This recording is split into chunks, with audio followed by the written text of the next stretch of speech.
మా నాన్న తరం కష్టపడింది. మా తరం ఆస్వాదించింది.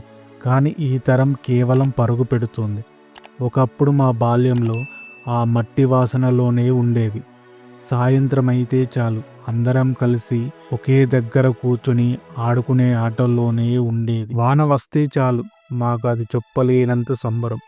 కాగితాలతో పడవలు చేసుకుంటూ బురదల్లో గంతులు వేస్తూ అమ్మ తిడుతున్నా సరే లెక్క చేయని ఆనందం. కానీ ఇప్పుడు వాన వస్తే పిల్లలు కిటికీలో నుంచి చూడడమే తప్ప ఆ వాన చినుకు వాళ్ళని తాకట్లేదు. ప్రకృతిని వారు నేరుగా చూడలేక ఆస్వాదించలేక వెళ్తున్నారు. ఓన్లీ మొబైల్స్ ఫోన్లనే తప్ప అనుభవించలేకపోతున్నారు. అప్పట్లో ఆకలి వేస్తే అమ్మమ్మ గోరుముద్దలు ఉండేవి. 10 మంది కలిసి ఒకే కంచంలో తినేవాళ్ళు. పచ్చడి మెతుకులైన అమృతంలా ఉండేది ఆ రోజుల్లో. అక్కడ ప్రేమనే నేరుగా రుచిగా మారేది తప్ప. కానీ ఇప్పుడు పిజ్జాలు బర్గర్లు ఆర్డర్లు చేస్తున్నారు.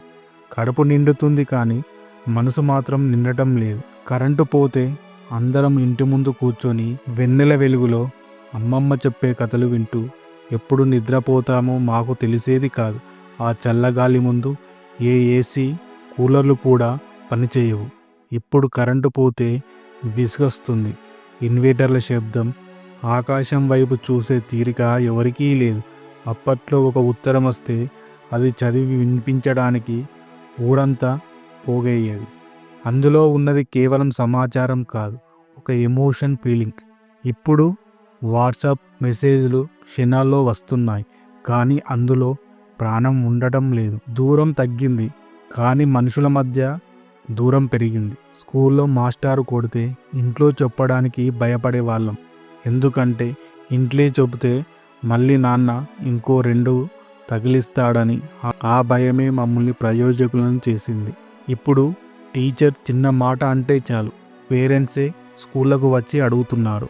గురువు అంటే భయం పోయింది, భక్తి పోయింది. దెబ్బ తగిలితే అమ్మో అని అరిచేవాళ్ళము. మళ్ళీ తెల్లారి కూడా అదే ఆట ఆడుకునే వాళ్ళం. ఆ దెబ్బలే మాకు ధైర్యాన్ని నేర్పించాయి.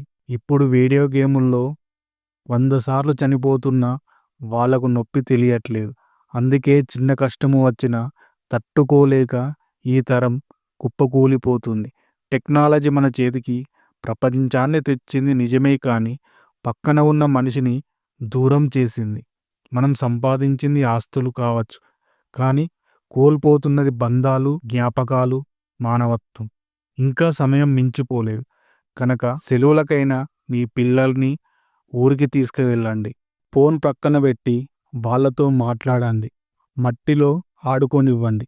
మనుషులతో కలవనివ్వండి. ఎందుకంటే బాల్యం ఒక్కసారే వస్తుంది. అది మిస్ అయితే మళ్ళీ తిరిగి రాదు.